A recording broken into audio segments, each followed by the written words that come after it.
begin the process of discussing the budget. I am very thankful for someone from my neck of the woods who recently passed away, Mel Hancock, and what he did for the state of Missouri in establishing the Hancock Amendment, which really sets guidelines for us as lawmakers and for the governor. But unfortunately, Mr. Speaker, the citizens, while that was done through a citizen initiative, the citizens cannot establish the same level of restraints on the federal government. And that's why I'm here today. We have a problem in this country I think we all are aware of. The federal debt is encroaching in on $20 trillion, which amounts to about $160,000 of debt per taxpayer. The liability, basically the liability per taxpayer is over $851,000. That's the amount of money and obligations that we're handing off to our children. We also have a regulatory crisis in this nation. We have a situation where each year the federal government passes thousands and thousands of pages of regulation. In fact, over the last few years, they've passed over 81,000 pages of regulation, new regulations on us, the states. And to keep that in mind, Mr. Speaker, if I were to take the 163 members of this legislative body and divide up the regulations from the federal government each year, each member would have to read over 500 pages just to keep up with the new regulations that the federal government is passing each year. Over the last 20 years, they have passed over 1.5 million pages of new regulations over the last 20 years. This is something that we cannot continue to keep up with as a nation, and it's burying us as a nation.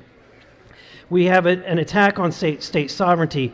We have, what was originally established as a way for a balance between the powers, where the Congress passed the laws and the president vetoed, and the courts ruled on those laws. We now have an environment where the president creates laws because he has a cell phone and a pen.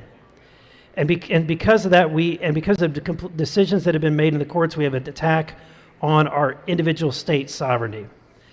But for years as a lawmaker, we would come here and I would hear from my constituents and they would complain about what's happening at the federal government. And our attitude was, well, yeah, look at what we're doing in Missouri. We're doing the right thing, but everyone's upset with the federal government. And we would just shrug our shoulders as if there was nothing we could do.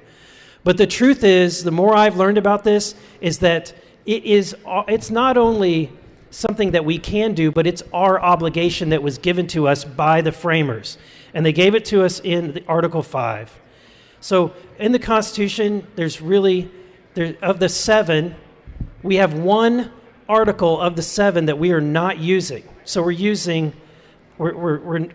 completely ignoring one. And to explain it very succinctly, what Article 5 does, when it was being passed, Samuel Rose, the New York State legislator at the time, when they were ratifying it, he said, "There are two modes of obtaining amendments prescribed in the Constitution, and I suppose it to be this. It could not be known to the framers of the Constitution where there was too much power given to the new government that they therefore prescribed a mode by which Congress might procure more power if in the operation of the government it was found necessary.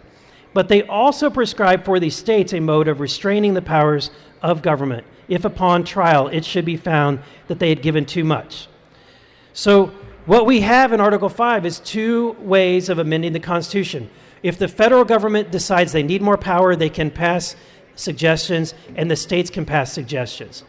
And because the states have never used their portion of Article 5, we have what we've asked for, a federal government that is spent beyond its means and regulated the states beyond what its original purpose was.